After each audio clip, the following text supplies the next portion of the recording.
In 1979, we were introduced to a Ridley Scott film that's written by Dan O'Bannon about a crew on a commercial space tug called the Nostromo. The crew encounters an aggressive and deadly extraterrestrial that's loose in the ship. That franchise-starting film was called Alien. It starred Tom Skerritt, Sigourney Weaver, Veronica Cartwright, Harry Dean Stanton, John Hurt, Ian Holm, and Yaphet Kotto. Its premiere was in May of 1979 at the Seattle International Film Festival, and its midnight release was shown in 70mm. June 22nd was when it was released to most theaters in the U.S. The success of this film spawned a media franchise of films, novels, comic books, video games, and toys.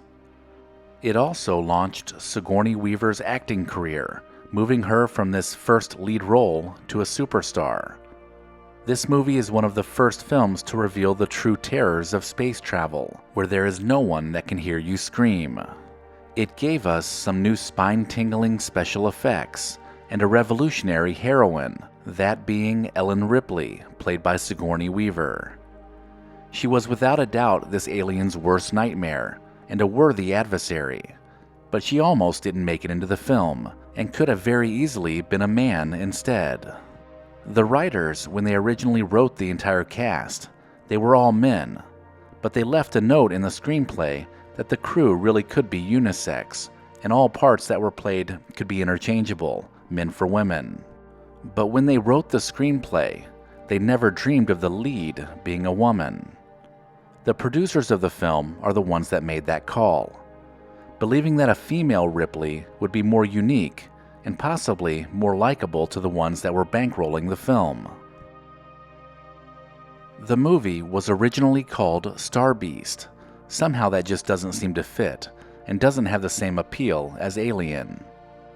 When Dan O'Bannon was drafting the screenplay that would go on to become Alien, he originally had this title in mind, but he didn't like it. But he struggled to find a better replacement. Until late one night, he was having a writing session, and he was typing the dialogue in which the crew members discussed the alien. That word jumped out to him, and he immediately ditched the Star Beast title for a much simpler one. He loved it because it was a noun and an adjective. Initially, this movie was not an easy sell. The writers who co-wrote the story bounced between producers for a while, and almost landed a deal with B-movie legend Roger Corman, but then eventually the script made its way to a new company called Brandywine Productions, which had close ties to 20th Century Fox. Brandywine asked for all sorts of rewrites for the movie, but the studios were still not very interested in it. When the movie Star Wars hit theaters and took over as a box office sensation, every studio in Hollywood rushed to get anything remotely sci-fi into production. So this is how Alien got the green light. All of the aliens in the movie, the facehugger, the chest burster, the humanoid space jockey, and the big bad adult, were designed by the surrealist painter H.R. Giger. The writers handpicked him for Alien. They had first met the artist while they were in Paris working on another film. It really stood out to O'Bannon that he produced some really sinister images that created a certain demeanor. At one time, the Dutch custom officials stopped the artist because they thought his paintings were photographs, and they were deeply disturbing. The character of Ash wasn't in the original script, he being the secretly android member of the crew played by Ian Holm. He was invented by the producers, but the writers were kind of split on what they thought about this character. Some loved the idea, and O'Bannon wasn't too sold on the character. He just didn't think it made a whole lot of difference in the final outcome of the film.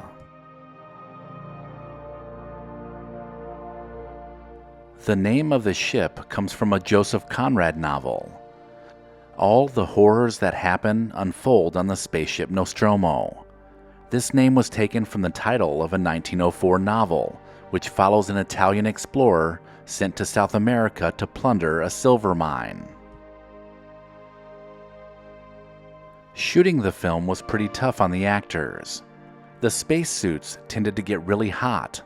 Add in set lighting and it being a summertime production, and you had some really sweltering conditions.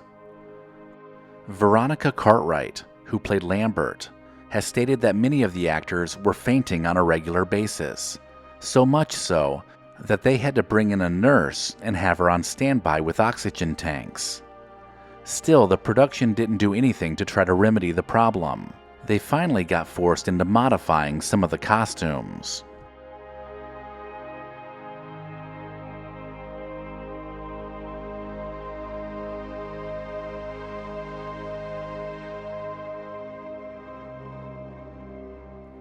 They used a 6-foot 10-inch Nigerian student to play the lead alien. Balaji Badio wore the famous alien suit, but he didn't get the part through traditional casting calls. He happened to be in a pub in London where he had moved to study graphic arts, when a casting agent spotted him and immediately called the alien producer. They had been struggling to find someone to fit into this praying mantis-type costume. They needed someone really tall but lanky, and Badio was the guy. He also ended up taking some mime classes to get the alien's motions down, and during production, in between takes, he had to sit in a custom swing that was built because the tail he had wouldn't allow him to sit in a normal chair. The egg that's shown in the movie that housed the alien required an enormous amount of hydraulics and the use of the lining of a cow's stomach to give it realism. Most directors make cameos in their films via a walk-on part, not by making shadow puppets.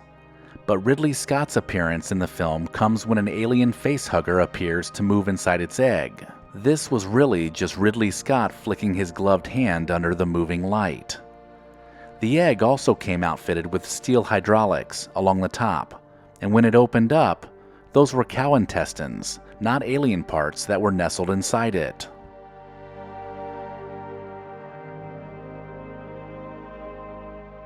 During the fourth act of the film, the director stripped the Ripley character down.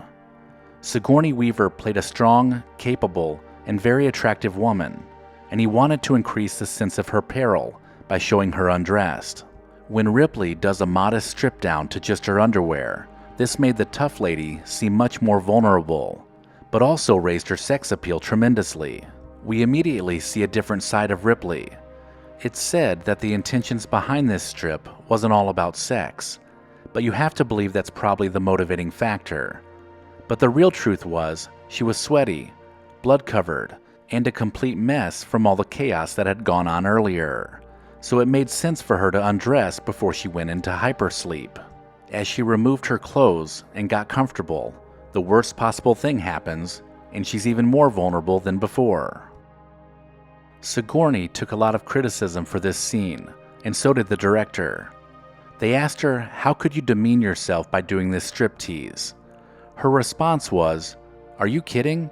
After 5 days of blood and guts and fear and sweat and urine, don't you think Ripley would take her clothes off?" It never occurred to her that people would view her strip scene as exploitive, but she did think that the scene was provocative, and it just so happened to turn Sigourney Weaver into a sex symbol. Take the time to go back and watch this classic sci-fi film from Ridley Scott.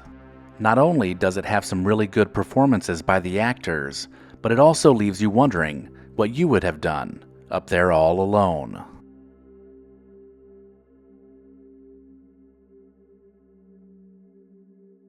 If you enjoyed this video, check out the description for links that help support the channel. And as always, thank you so much for watching.